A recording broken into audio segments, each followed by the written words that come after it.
Joined now by Senator John Barrasso, chairman of the Senate Republican Policy Committee and member of both the Energy and Foreign Relations Committees. Good to have you with us today, Senator. Thanks, Martha. We all watched closely. The president talked at the end of this climate change conference, and you heard what he said there in terms of pinning what happened in Paris on the backs of a few demented individuals who basically have a good grasp, as he said many times, of social media. That's who these people are.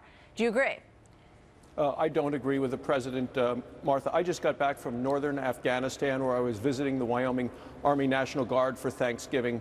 ISIS is not contained. ISIS is expanding. They have jumped the fence and have now set up franchises in places around the world. ISIS is now in Afghanistan and a number of places, all wanting to do damage, and terror is the #1 concern now of the American public. All right, let's take a look at another piece of what the president said this morning in terms of, because he was asked again what his strategy is to defeat ISIS, and here's what he talked about. We've got to choke them off. We have to choke off how they make money.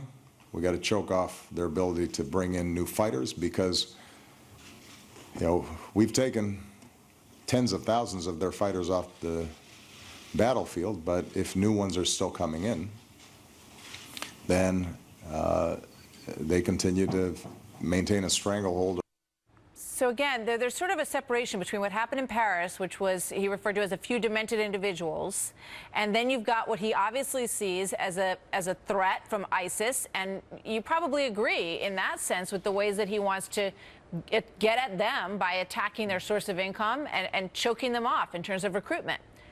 Well, you need to get their messaging, their money, their manpower, their munitions. They have it all. And what we need is a strategy to deal with it. And I've not yet heard from this president a strategy that fundamentally goes at the heart of ISIS. But by now they've jumped the fence, they're going other places, and that's the concern I think of most Americans, and I here at home, is now the threat is to the homeland, and the president has seemed to ignore that in the past. But you take a look at the things that the American public are focused on. It's not climate change, where the president is putting his efforts now in Paris. It's jobs, it's the economy, and it's the threat of terrorism at home. Yeah, you know, he talked about the airstrikes effort as well. And he said, you know, we're getting better at that in terms of finding targets on the ground. He said, you know, there's been a lot of criticism that people say, you know, that we haven't had enough sorties flying over this area to be truly effective. But he claims that that's bogus, that's not true, that they've been doing all they can and they're getting a bit better at it now. Are you satisfied with that? No, I'm not satisfied. You take a look at the number of flights that are done, but with the engagement rules, many of them are coming back without actually striking at any target.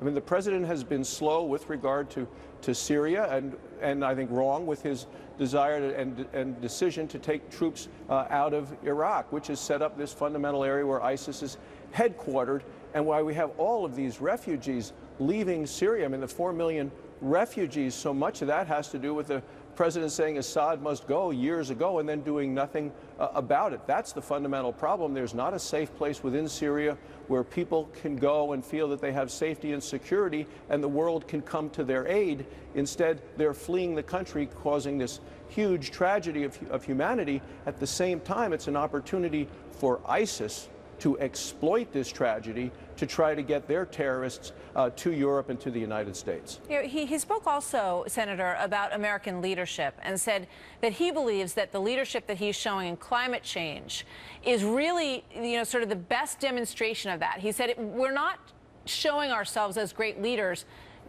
correlated to the number of troops we have on the ground in different places around the world. He said that simply is not, in his mind, an indication of strength or an indication of leadership. Well, the president and what he's doing with his climate initiative, look, I'm not for the things that he's talking about. He says science is science. I say math is math. The costs of what he's proposing are very high. The benefits are essentially unproven.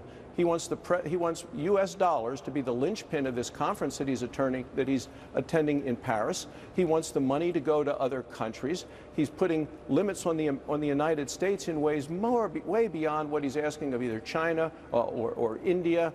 China emissions are going to go up through the year 2030. Emissions in the United States have been going down over the last 10 years. So there's a cost to us, to our own economy, to our own competitiveness worldwide. And I think what the president's proposing is hurting our economy.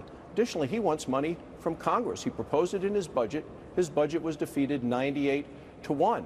So what he's proposing is in many ways, I believe, illegal. The courts will rule so. A new president can change what the president is proposing now. So we talk about leadership. I want to see leadership in this country focusing on jobs, on improving our economy, not on spending hard-earned taxpayer dollars and sending it overseas to these other countries who are going to pat the president on the back and say he's done a great job. And in fact, he's not done things to help our country. He says that you are part of the group that doesn't get it.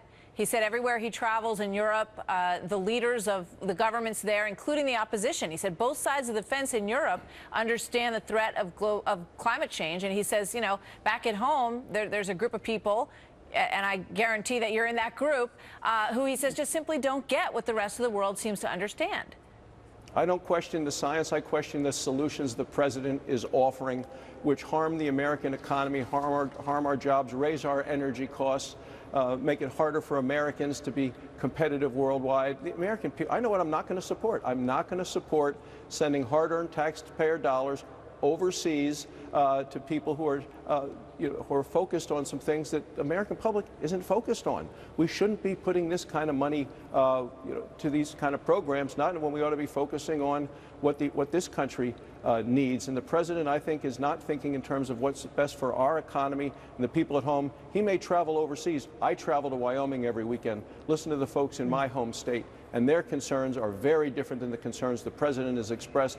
But you look at any of the national polls, it's jobs, the economy, it's terrorism. In terms of this global climate change, that polls the lowest in terms of what people are interested and focused on in America today. Senator Barrasso, just back from Wyoming and Afghanistan. Sir, good to see you. Thank you very much. Thanks, Martha.